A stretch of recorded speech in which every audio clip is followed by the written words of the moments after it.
Davao Oriental, Davao Wow! And behind the wheel, making sure our travel are smooth and smart, the coolest driver ever, Coach Captain Kuya Holland! Everybody shout, say, hi, Kuya Holland!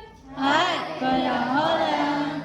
Okay, on behalf of the Brockfield Travel and Tours, welcome to the one, the only, and the unbeatable city of Mati, Davao Oriental.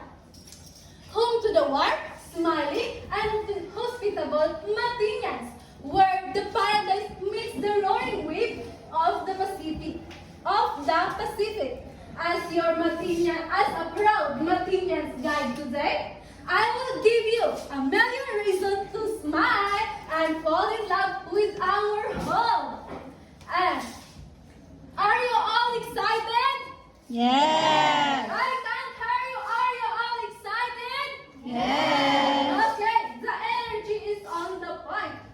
But before we make to the adventure mode, let us do a quick head count to make sure no one will not left behind. Okay, 1, 2, 3, 30. Okay, we are all complete. But before we proceed, I have five reminders that I want you to aware of, so our travel runs smoothly without any hassle. So please, can you keep in your mind to get together with your memories. First, I have with me synchronize your time with my time.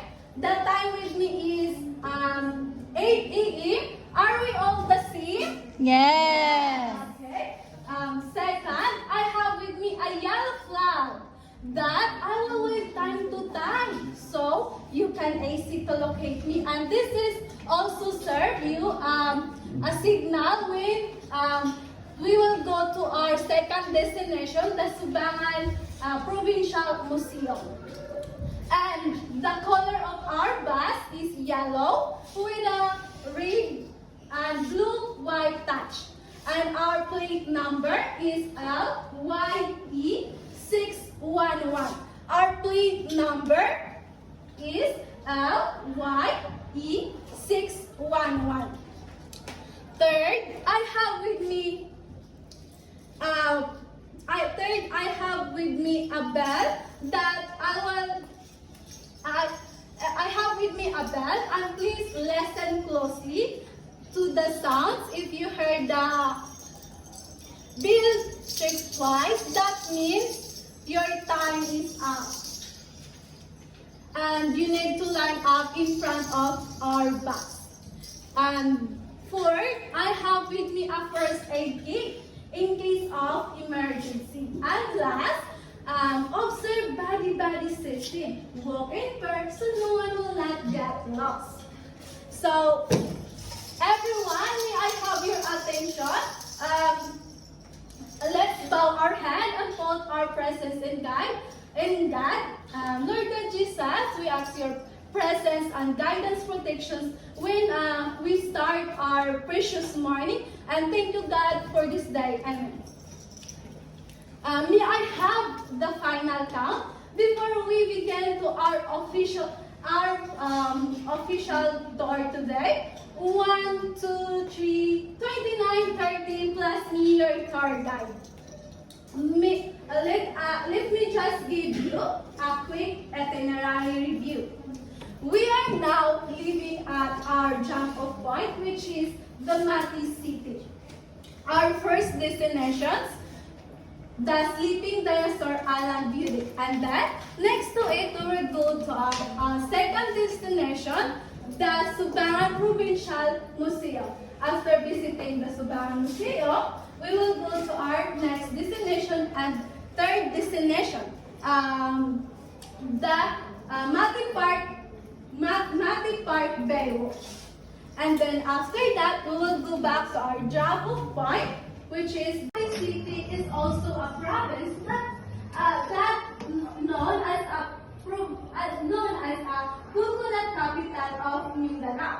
Aside from that, Mati City also, aside from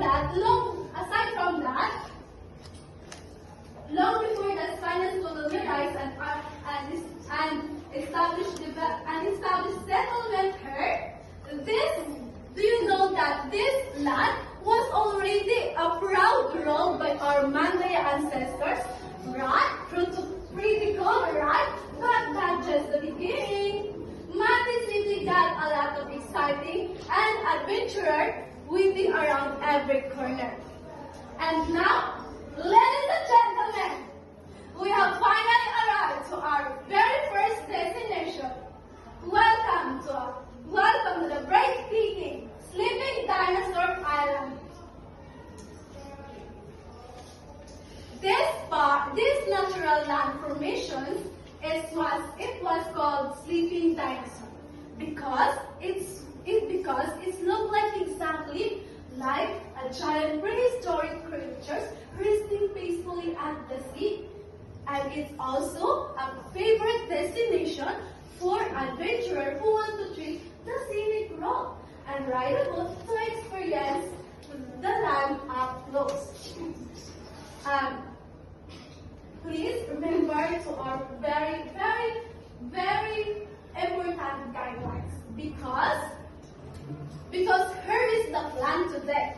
We will actually experience to ride a boat and look and see and to look at the island up close.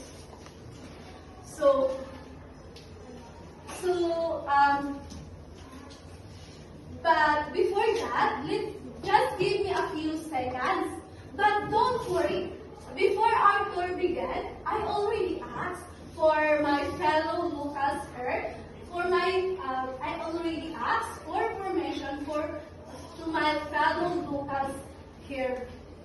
So please wait for me here. I will talk to them just a bit. Okay, we are all good to go, and let's go to about. Since we are getting closer to the island, come closer to me because I have to tell you a very juicy trivia.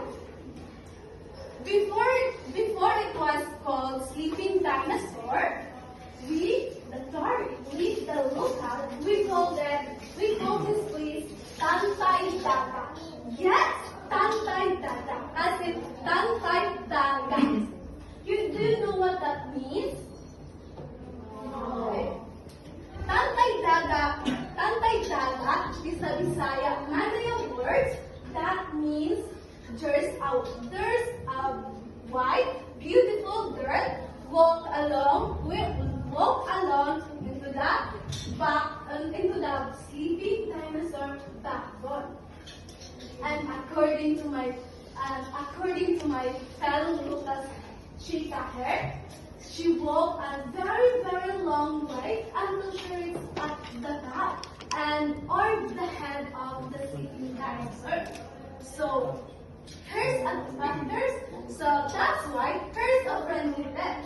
If you want to come back again, here and walk alone in night, please prepare yourself because you may feel like there is a lady behind your back. Pretty cool, right? And now, everyone, you have 10 minutes for picture taking. So please don't miss this opportunity